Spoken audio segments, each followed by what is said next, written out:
Yeah, I would have actually been the first trip that hit the playa. So you were For a involved zone trip in then. the initial zone trip. Yeah. That's pretty exciting. And I was not involved with anybody who was doing a lot of highly structured stuff. Uh-huh. That like involved what would become, Burning Man and what would become the org. I mean, I was involved with, bringing out flamethrowers and guns. Mm-hmm. That's important involvement. It's seriously important involvement. We had a lot less injuries when we had guns. Well, you had a lot fewer people, too. Well, yeah, but I'm just saying. Still, you have a fair number of people that have had questionable amounts of sleep, food, and anything but alcohol. It's not good.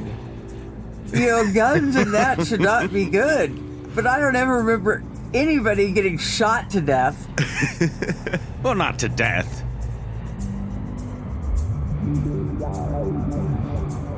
Welcome to Accuracy Third. I'm Rex. I'm D-Day. And I'm Beth. Today we're going to hear from a ranger, a long time volunteer and member of the Burning Man community, and somebody with a pretty rough story.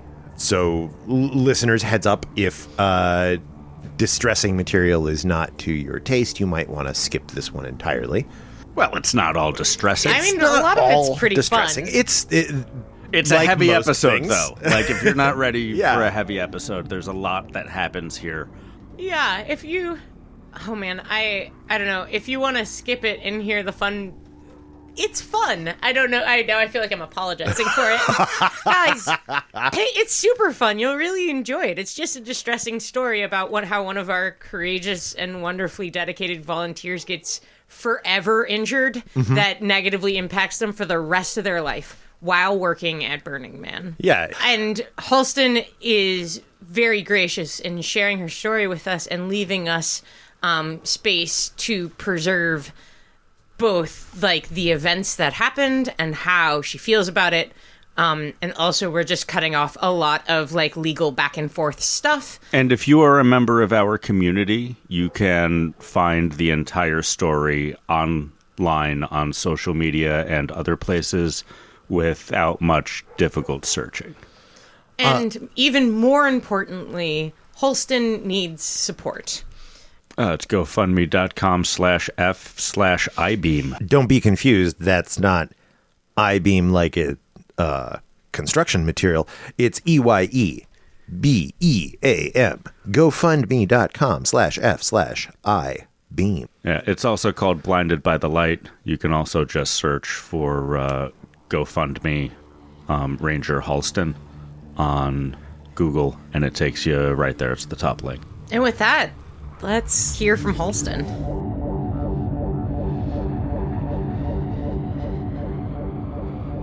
My case would have been much stronger in Nevada.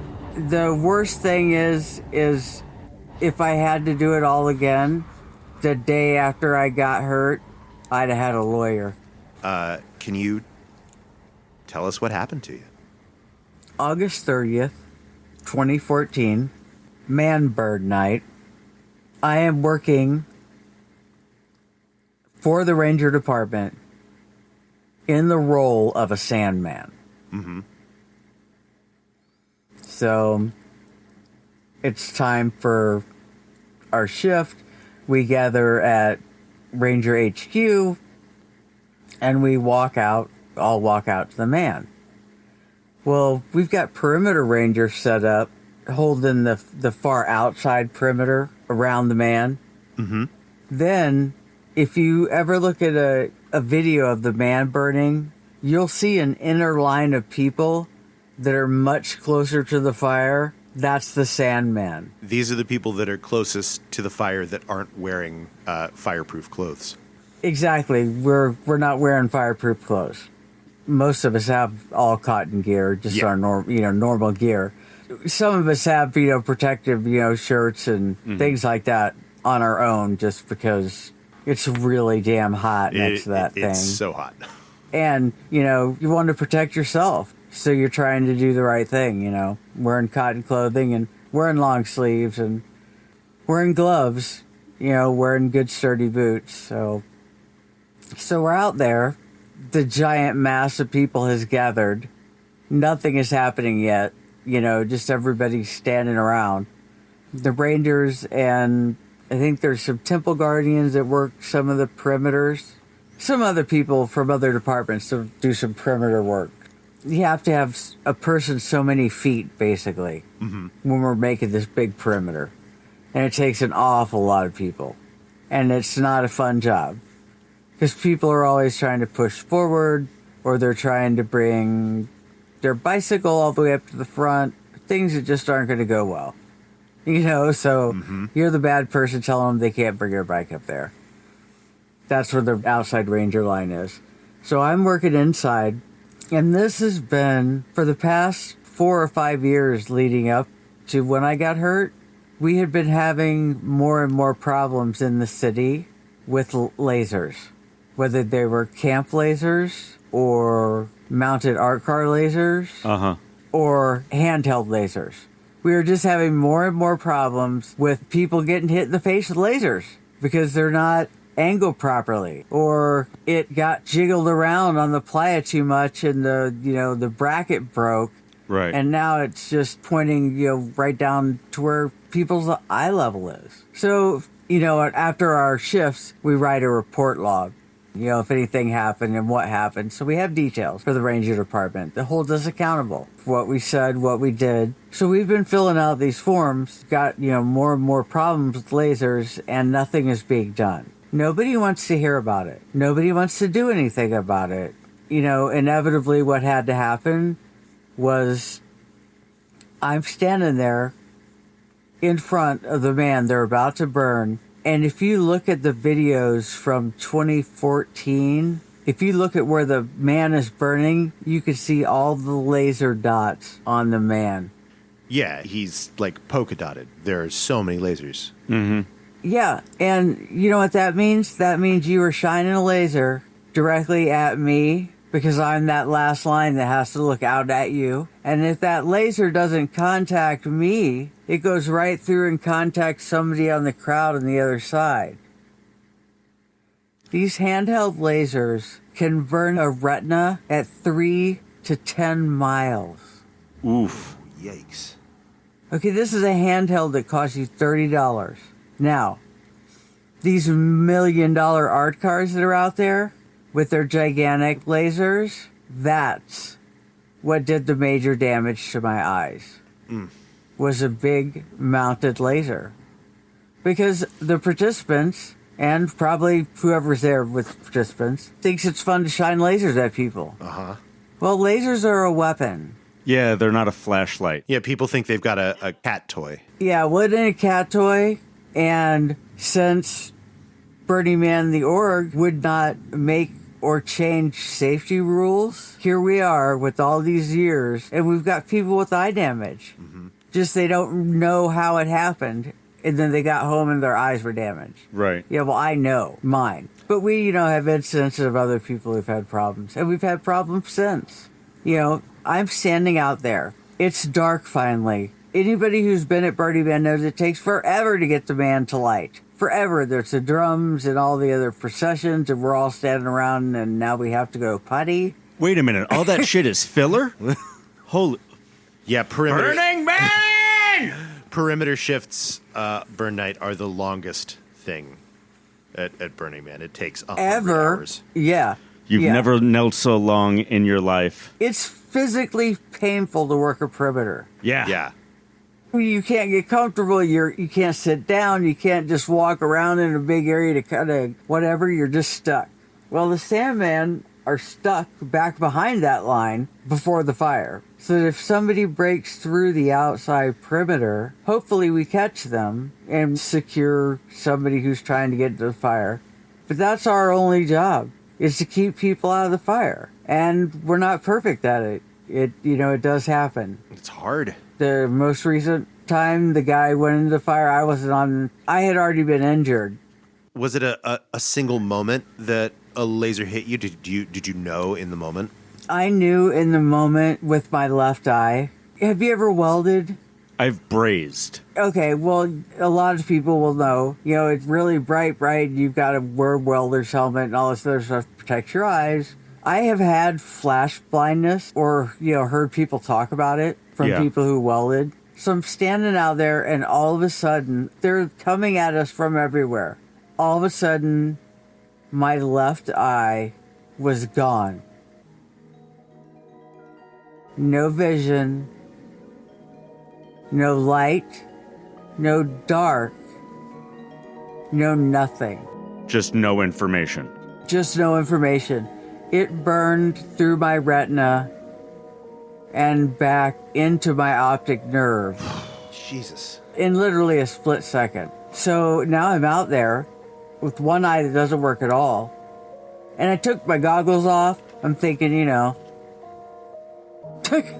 must have got dirt on him. Something's not right. What's going on here? And then just slowly, over the next about 25 minutes, my right eye got more like what you would consider like a pinhole vision of somebody who has macular degeneration. My right eye started to degrade while I was standing out there. I could feel it. Oh my like God. outside in? Lost all of your peripheral. Right. Yeah, I did, but now it's gotten worse. It was a continuing problem. We thought it had stabilized, and it hadn't. And then there you go once again. There's the problems with workers' comp. Workers' comp gets done. If anything changes later about your health condition that was caused by the accident, it doesn't matter. Yeah, they treat it like a discrete instance instead of an ongoing concern. Yep. Okay. I'm blind now, standing out there basically. Yeah. So I take my flashlight and wave it over to the right, which is where my partner is, where we buddy up to leave and enter the circle. I get him to come over. He meets me because I'm flashing my light. I'm like, I can't see. And he's like, are you serious? I'm like, yeah, I'm serious. He's like, do you need to get out right now? I'm like, what are they going to do? There's nothing to do. I just can't see. You know what I mean? It was already, it was over. When we finally, a half hour later dropped the perimeter, he came and got me and took me to the rally point. Because there's 60,000 people out there running around. Yeah. I would have never gotten to the rally point for the Sandmen.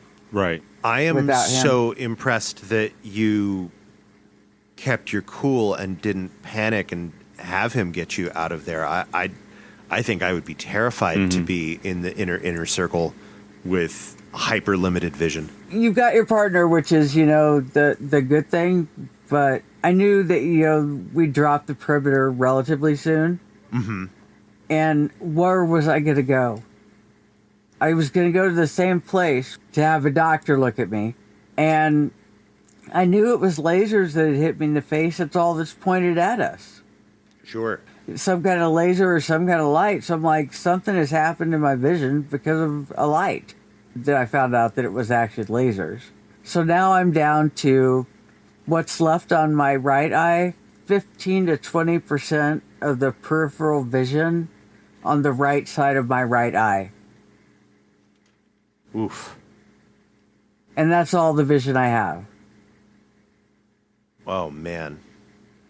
I'm so sorry. That is monumental. Yeah, it is. Every single thing you knew in life, you now get to relearn again. Mm-hmm. Right.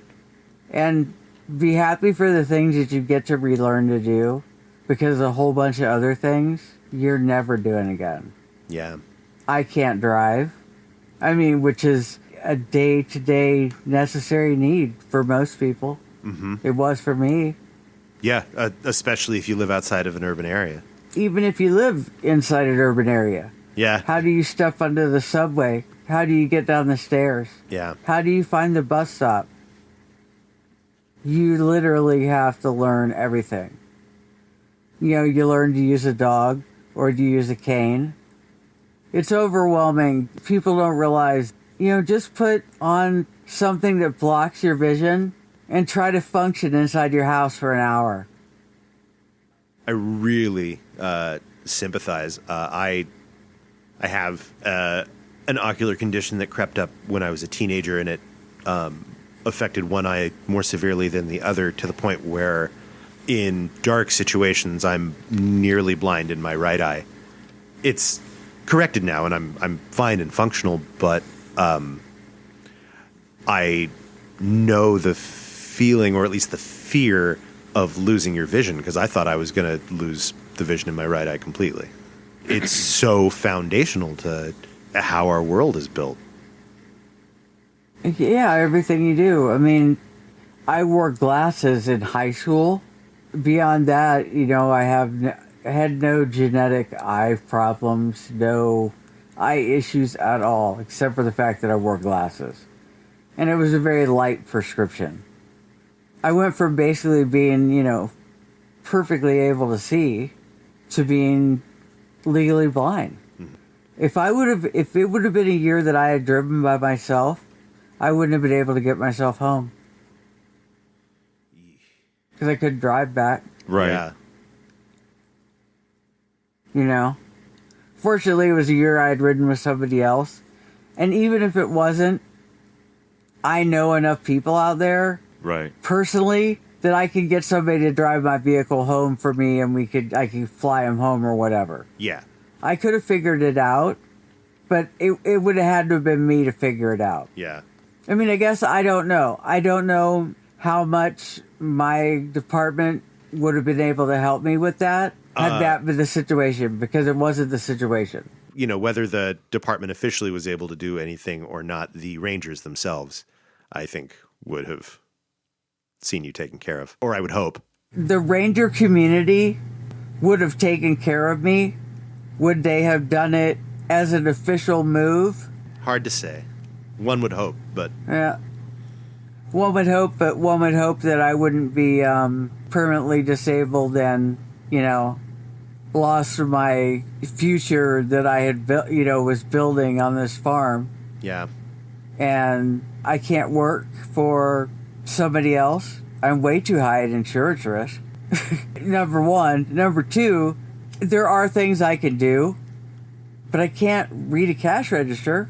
Yeah. There's just jobs that I'm not going to be, they're just not available to me. And I mean, getting hurt, losing my vision cost me my job. It cost me my massage business that I had going. Mm-hmm. It costs me everything. You look at something you're going to use every day for the rest of your life, and now it's gone. It pretty much encompasses everything. And then the fight with workman's comp started, and it was bad. It was getting a hold of the right people in workman's comp was an issue. Mm-hmm. They didn't have anybody that knew anything about the doctors in certain hospitals or whatever where I lived in Missouri. They didn't deal with Missouri very often. Well, that's not my fault, and I shouldn't have to look up the doctors to see. You should be able to do that as the insurance company, I would think. But that's not what happened. I had to find all my own doctors.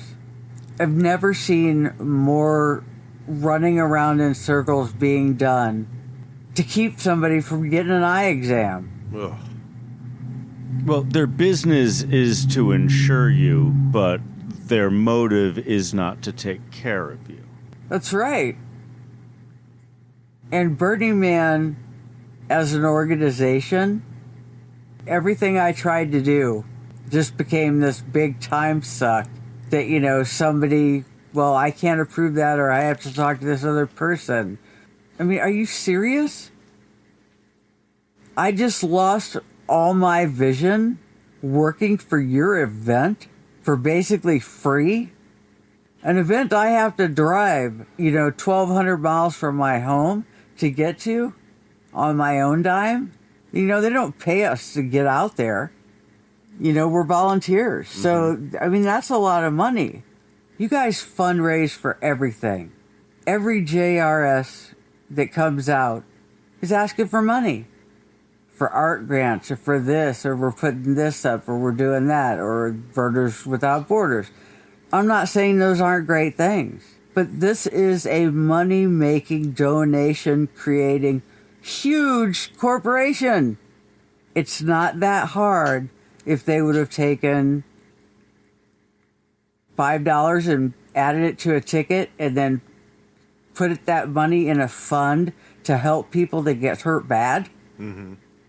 I'm like, why not start a fund? I mean, I know it doesn't help me at the moment, but you could start it right now. With $5 off a ticket, 80,000 tickets, there'd be a little bit of a nest egg there in case something happened. Or maybe you could do right by your volunteers and your employees since you don't, want to do it some other way. I thought that was a way that Burning Man wouldn't have to lose any money. And they won't even do that. They will not put anything in place to help somebody beyond what workers' comp does. And, now I get the party line of, you'll have to talk to our legal department. We won't talk to you. They're a nonprofit now. Guess what? They weren't a nonprofit for a very long time. Yeah. And when they switched over to being a nonprofit, all of the founders got bought out. Good grief, people. Wake up. They didn't give it over. They got bought out, and they're still making their 3-figure salary.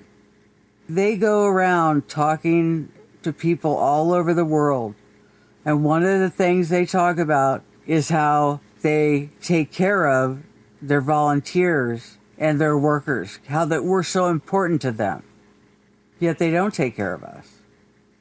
It is serious corporate bullshit, and I'm now in the position where the only thing I could do as a career anymore would be to do massage, and then I do really good growing herbs and mushrooms.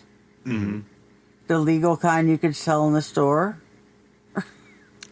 And I could get back into providing fresh herbs and fresh mushrooms for restaurants in town. I used to do some of that too, and go to the farmer's market.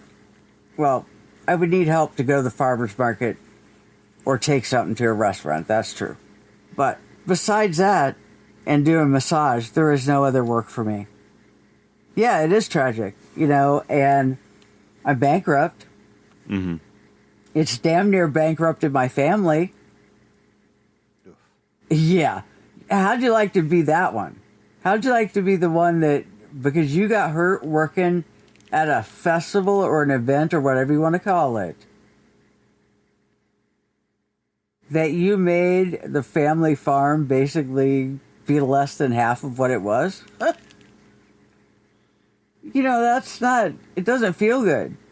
I can't take my mother to a doctor's appointment as she gets older. I can't take myself to a doctor's appointment. Yeah. I shouldn't not be able to take care of my parents as they get older because I got blinded working for you. And living on Social Security is an extremely tight fixed budget. Yeah. Mm-hmm. It just is. So I'm going to run, well, actually my brother is going to run a GoFundMe for me now. The only thing that I can think of to do is I need to move in a house where I have enough room and it's zoned that I can do massage in my home. And I can walk to the bus station, the main bus station. I can walk to a grocery store. I can walk, I need to move to a home where all those things are right there where I can walk to. Yeah. In a couple of blocks. I have to reshape my life. My freedom is gone. I can't just say, hey, I want a piece of gum.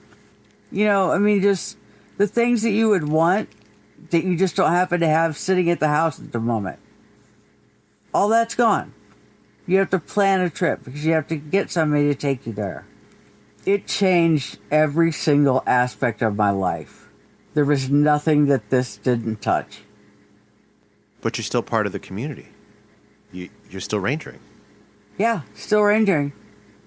My God, Halston, thank you for still being part of this. I can't tell you how incredible it is that you still want to be part of and support this community despite how you feel about the structure that supports it? You know, the Rangers and the community, my first GoFundMe when I, first got hurt, they had it funded in less than 24 hours. Ugh. Yeah. And I think it was for 20,000 or 25,000, because that's about where it was in medical bills at that point. Mm-hmm. Now I'm in a house that I'm not going to be able to be in anymore. It belongs to my parents. They need to sell it. So I don't get to live here. I have to find somewhere to live. Mm-hmm. Yeah. I've got to have a place that I can work out of. And to do that, I've got to have money. Mm-hmm. Right. I do still love being a ranger. And I love going out there and seeing new things and meeting new people. The community coming together is really important to me. I just don't think that people should lose sight of that the org is a giant corporation.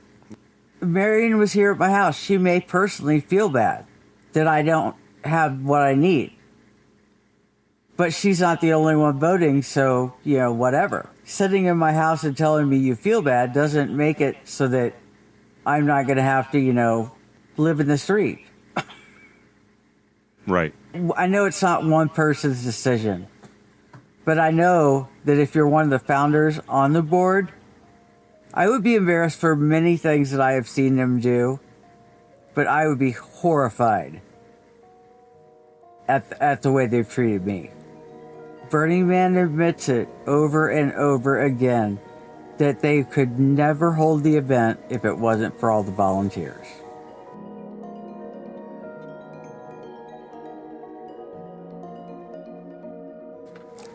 My guide dog, who's pacing around now, her name is Umay, U-M-A-Y, it's Turkish.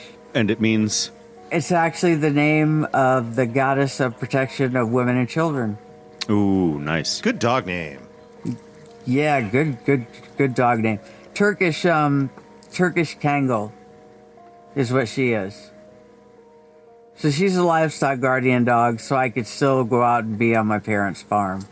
Oh, nice. Walk Wonderful. through the farm without getting mangled by our livestock. What kind of livestock you got? Cattle. Holsteins? No, not dairy cattle, beef cattle. Registered Red Angus. My parents' farm.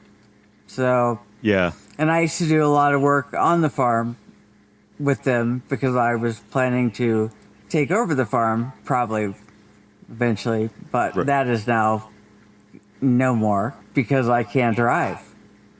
Yeah, Right. that's pretty necessary on a big-ass farm.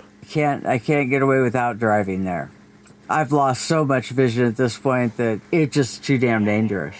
Right. That's a big financial thing that's happened. I mean, I'm the one that got blinded, but I was an almost full-time employee at my parents' farm as a second job. You know what I mean?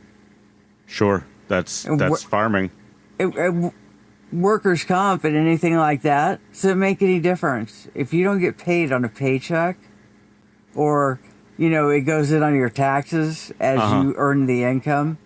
Well, I wasn't earning income working for my parents' farm. Right. I was Right, you're putting producing. equity into the farm. I'm producing a living and putting equity into the... I'm going to do my share and, take over the farm. So what's the plan for it now? Well, half of it's gone already because I did a lot of work with artificial insemination with our cattle and our breeding herd, and did a lot of that for neighboring farmers. And we were just getting larger and larger. I mean, it had hit the point where we weren't going to get any larger. But now we can't, cover what we have. So we've had to, sell cattle from the cattle herd, We had bought, I'm thinking 6 years before I got injured, we bought another 100 acres. Which, is expensive. But yeah, so after I lost my vision, we lost that part of the farm. You can't train somebody to run a combine in a day. That's the truth. You can't Not safely. You can't you can't teach people to do certain things. They don't know how to work with cattle. They're not used to, working with the dogs to get the cattle up. I mean, it's a huge thing. I mean, you took a full-time employee, every day of the year that I wasn't at Burning Man. Yeah, it's working with creatures. Like, it's working with creatures and machines, and those are things that not everyone has experience with or would be adept at. Like, it takes levels of understanding. And there's the culture of the farm and how the farm works, because that's like someone's individual house and property. Oh, yeah, definitely. The funny thing is we have, SOPs for all kinds of things on the farm. When I got injured at Burning Man, the night of the injury, I filled out, an accident log. It was the wrong paper. So let me see. The HR person with the department I worked in should have the current paper to fill out for a worker injury, don't you think? Yes. I reckon so. Well, I would think so. Right? I think every department that has, an HR person or however they do their stuff. I know where it is in our Google Drive and in which binder in our trailer. Exactly. And you better be able to have it, or you have no business supervising anybody. Because it's important. If you don't do things the way they're supposed to be done, the way they're supposed to be written up, then you lose. You're losing. They're going to argue whether you got hurt. They're going to argue whether you filled out the right paper. I mean, workers' comp is a horrible, horrible system in general. Yeah. And it's not the same nationwide. Now, if I would have known that you only have 90 days to file a workers' comp claim in Nevada, if I would have known, I would have filed a claim right away because I would have been in a much better position. Missouri doesn't even consider, in Missouri, you don't have to carry workers' comp on a volunteer. In Nevada, by law, Burning Man has to carry workers' comp on each volunteer. I'm a little surprised that we can point to a state that has worse workers' protection than Nevada. Oh, I bet there's plenty. I'm sure there are. Do you still burn? Oh, I do, and I still work as a ranger, volunteer as a ranger. Wow, you must be one of the longest standing members of the cadre. No. I have been a ranger just about 10 years. Oh, okay, so you came to it quite late. Quite late in your Burning Man career. When we were just first out there, before the Rangers were created, we would just go looking for people. Sure. Because you hit a point of, drunk and bored. Ooh, there's lights over there. What is that? It was the same shiny, bright, sparkly squirrel moment, but, it was just like headlights in the dust. And we'd go find people, then we'd bring them back to where everybody else was. It was less of a search and rescue operation and more of like a find and invite operation. It was more like fetch. Yeah, you just went out there, and usually they were desperate by that point. They couldn't find where they were trying to get to. They're driving around in this nasty environment, and they have no idea that they should have, maybe brought some sunscreen. in the beginning, I mean, you're really, Why would you need this is that? what we're dealing with here. In our normal everyday lives, you could just pop into the next little store and get whatever you need. Why would you need more than a couple of little bottles of water? But yeah, water, huh? But it was just funny, to see the progression of how much gear we had to drag out there to run whatever we wanted to do. What kind of stuff were you doing once you started doing a little more than camping? I did, I was with some theme camps off and on for years, and I really enjoyed that. What were your themes? I'm a massage therapist, so I was with the Heebie-Jeebie Healers for a couple of years. Yeah, they're great. They're just, the camp's too large for what I want personally anymore. Uh-huh. Yeah, that seems like a whole they're- village. We were Yeah. fortunate enough this last year to interview them during the event, and we were just absolutely floored by the number of operating refrigerators they had in their kitchen. Oh, I know. It was brilliant, wasn't it? Part of your camp fees was your food. Because we had cooked meals, 3 cooked meals a day. Yeah, that's just too decadent for me.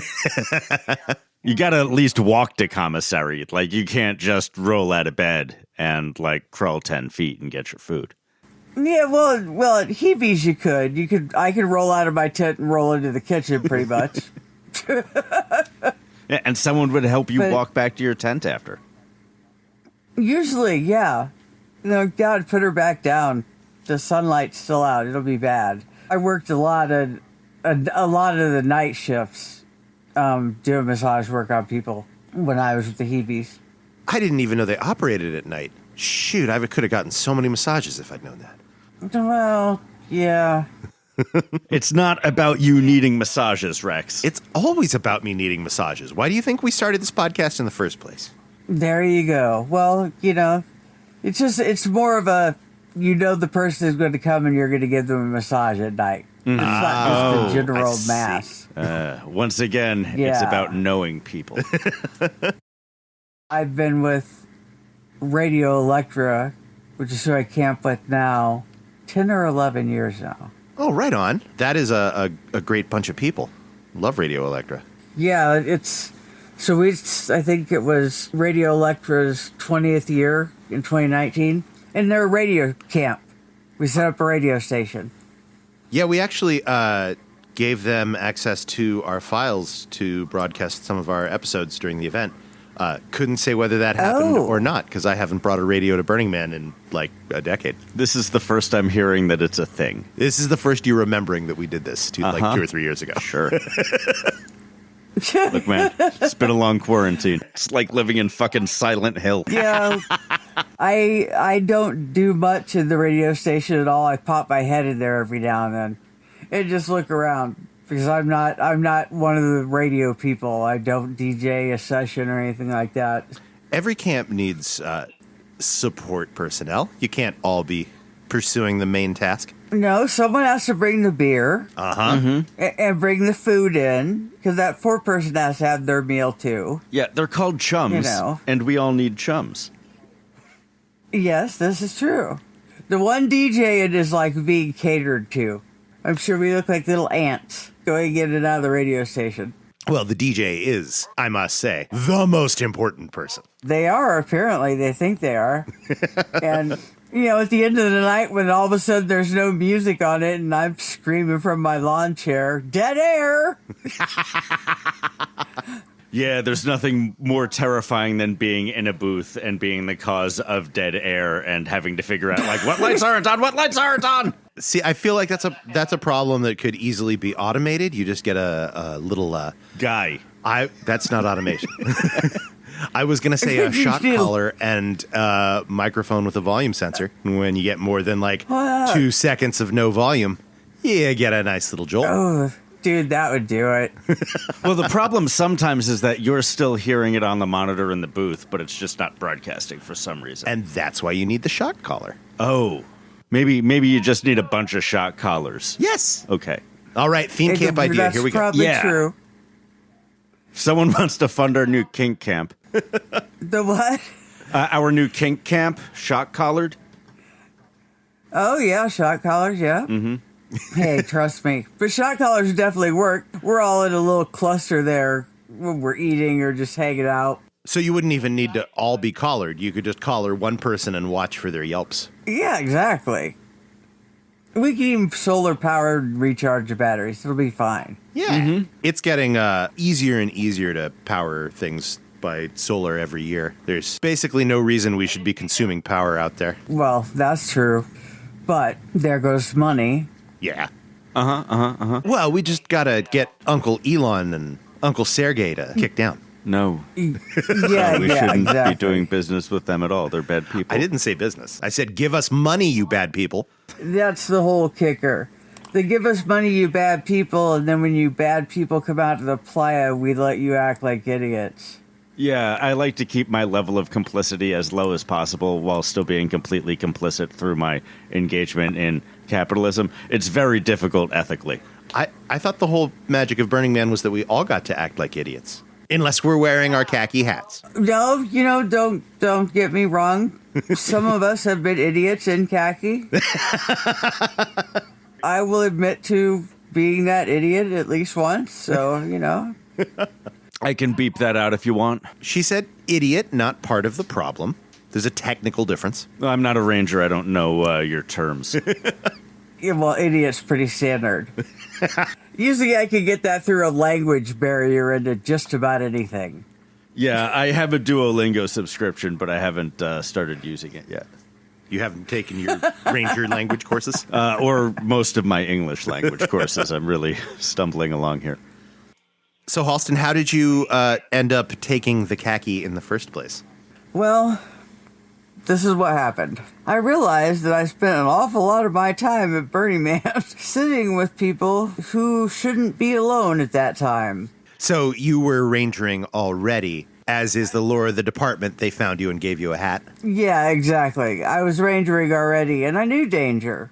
And I knew that they were starting to do this thing, and I, at the moment, was anti-do the thing. And when you're pro-do the thing, they always use it against you when you suddenly are anti the thing. And you're like, yeah. Think about what that means. Usually I'm all for the thing, and now I'm like, let's not do the thing. It's because the thing might kill us. And usually that works. Yeah, this is exactly true. So I joined the thing.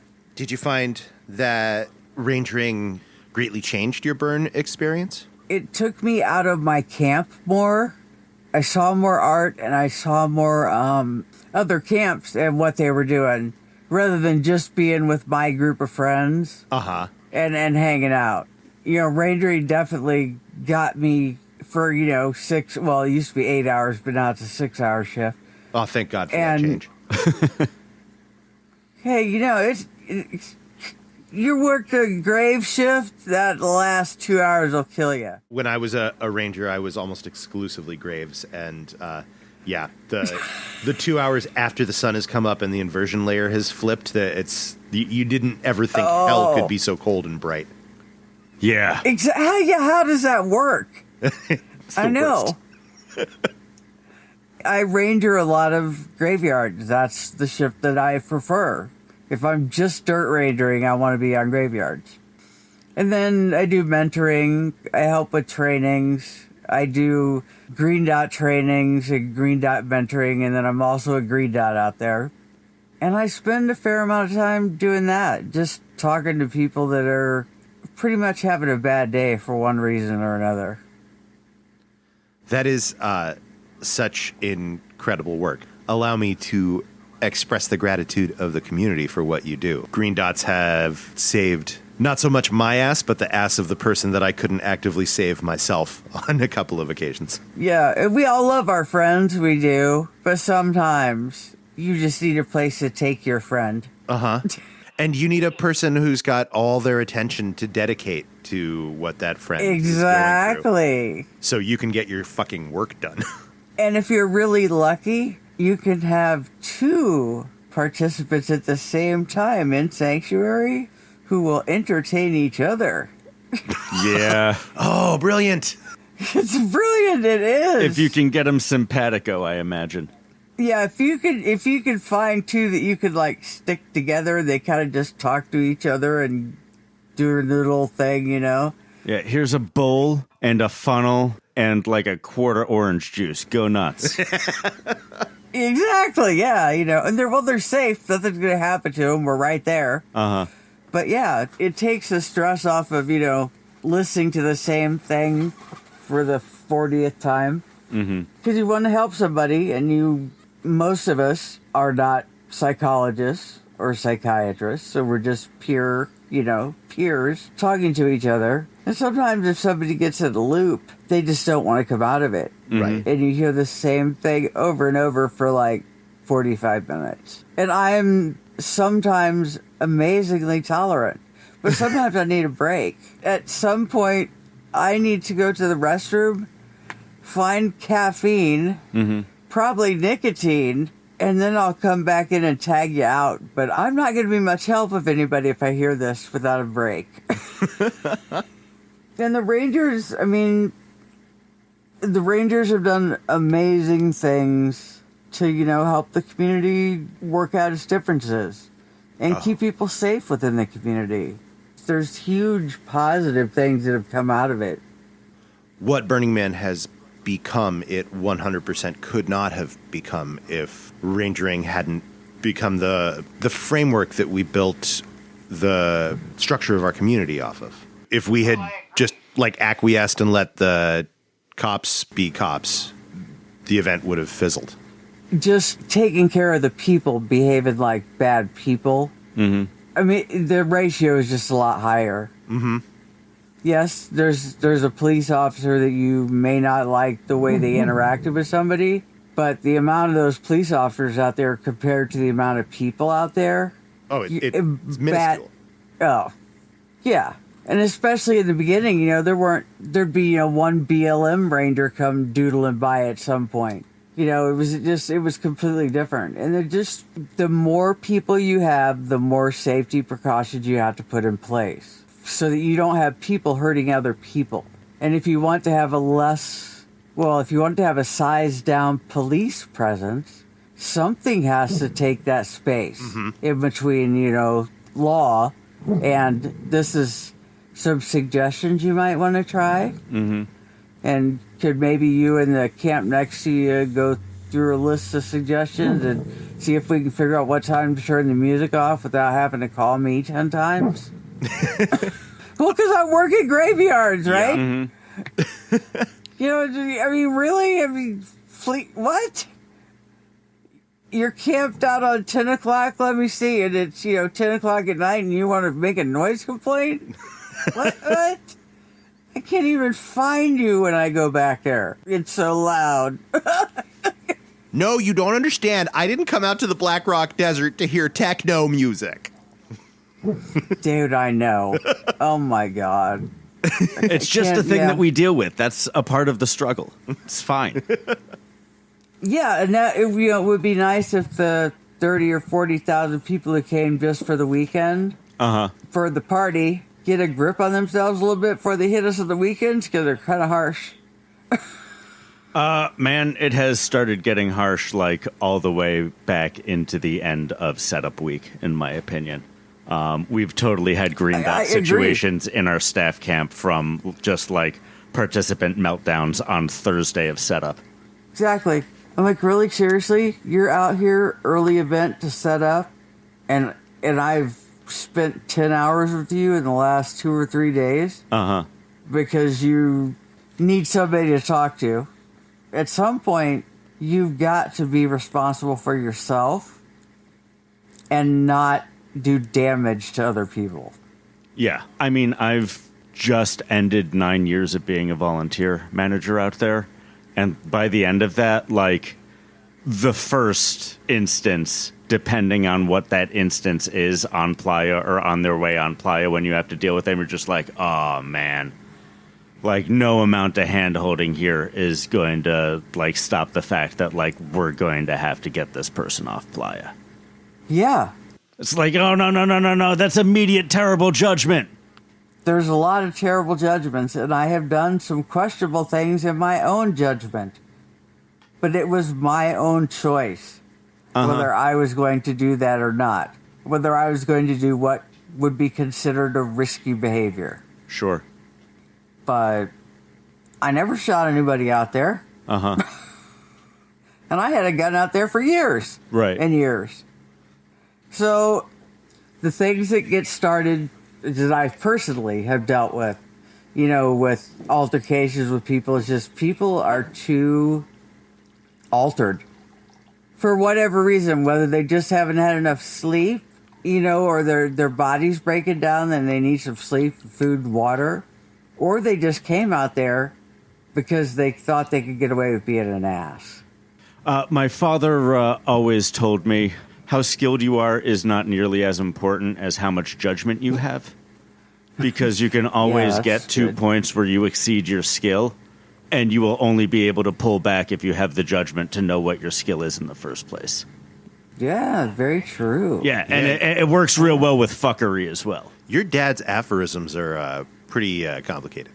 Yeah. It's a lot of clauses. Yeah, that's good. Well, I mean, my phrasing is crap. You know, you take a decided risk if you're going to play in the giant teeter-totter. Or not play in the giant teeter-totter. Oh, yeah. I don't climb the big fucking boulder thing once I get on the second boulder, and I'm just like, no, 3 more of these, and I throw up and fall down. Oh, you missed Well, there you go. an experience at the top of that giant boulder thing. Yeah, and a whole bunch of rangers, like, didn't have to come over and, like, get a fucking ladder to get me down. And then have to get a fucking man lifter because I'm not getting on that fucking ladder. It's not supported by goddamn anything. Fuck you. No, I'm clinging to this rock and everybody can wait. You're funny. I'm not funny. Yeah. Oh, God. That is so true. Thank you. We really wanted to thank Holston for sharing her story with us and with you guys. And, of course, thanking Holston for her ongoing commitment and love as still showing up as a ranger for us and our community. And we really hope that our community can show up for her since she's in a time of desperate need financially in a way that happened because of this event. Mm-hmm. So, So come on, Accuracy Herd.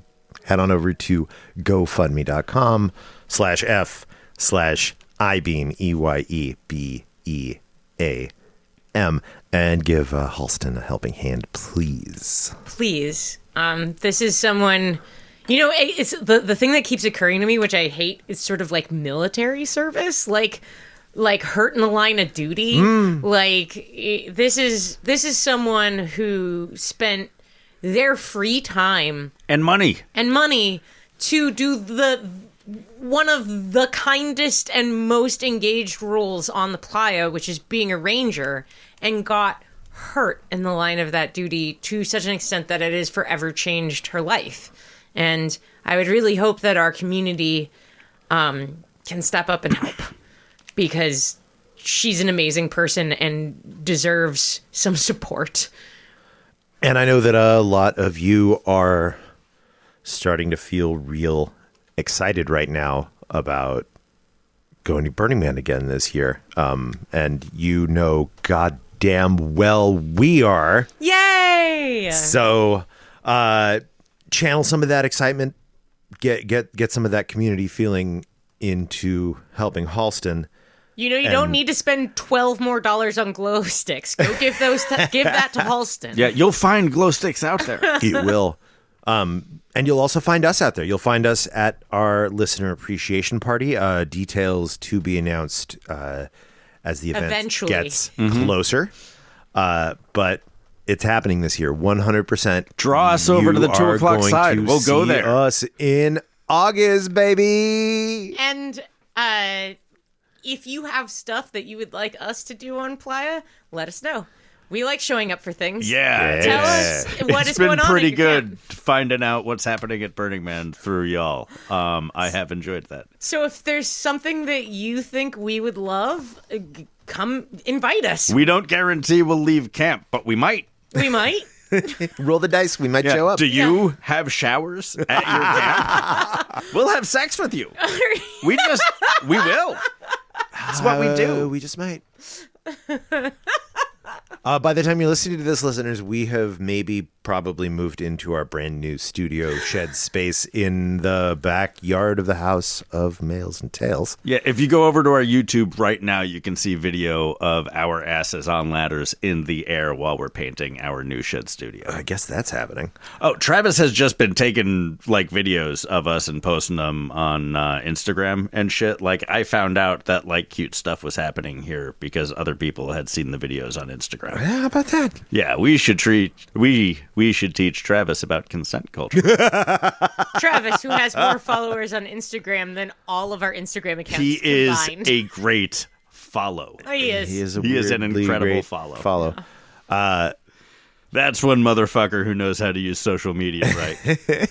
Constantly. But listeners, you can come see our new shed yourself. You just got to tell us some of your Burning Man stories and get your ass on out to Oakland. You don't even need to have a life-altering injury to come talk to us in a shed. And if you can't come and see the inside of a shed, you can still share your stories via the magic of internets and microphones and whatnot. Either way, hit us up, accuracythird@gmail.com, or find us on one of the various social medias, though I don't recommend the Facebook. We're there, but why? Why are we there? Why is that still a thing? If you have boomer the Zuck. campmates that still use Facebook as a way to organize, we're there. We Yeah. don't do anything, but we are there. We post our shit there and And- then don't check the messages. If you have some like even boomer ear boomers, you can fax us at No fucking way. No, we couldn't possibly. But you can get your Zoomers to teach your boomers how to send an email by fax. You know, what you need to do is take a picture of that fax and attach it to an email to accuracythird@gmail.com. That would be the worst. Yeah, you have So to this- fax it to yourself first, though. We'll know if you just printed it out and took a photo of it. So I one need of a the proper cover page. So one of the cool things about working at a university now is I feel comfortable like listening to other faculty and adjuncts bitch about the kids these days. And one of the most common kids these days thing is like, this kid texted me a picture of their paper. Like, like they want me to like zoom in and read it on my phone. Print it out, old guy. Print out You this know how picture. to crop shit. And if you don't, why do you have a salary? These fucking These Gen fucking Xers boomers. and elder millennials don't understand the quality of the lenses on these cameras. That's like better than a scanned PDF these days. I also heard tell of a paper being read via voice memo and left. Nice. Honestly, Nice. I'm dyslexic and love podcasts. I would really enjoy it if my students read that. No, I wouldn't. I would Yeah, hate take it that if back. they actually read Yeah, their you papers. gotta- That'd be awful. It would take forever. You can't deep read a podcast, Beth. You can't skim. You just have to have them in your ear. Yeah, awful. Also, their reading would come off like our mission season, statement on our yeah. first episode. If they were lucky. We're produced by ourselves. We do a bunch of stuff. Thank you for listening and being a part of. We love you.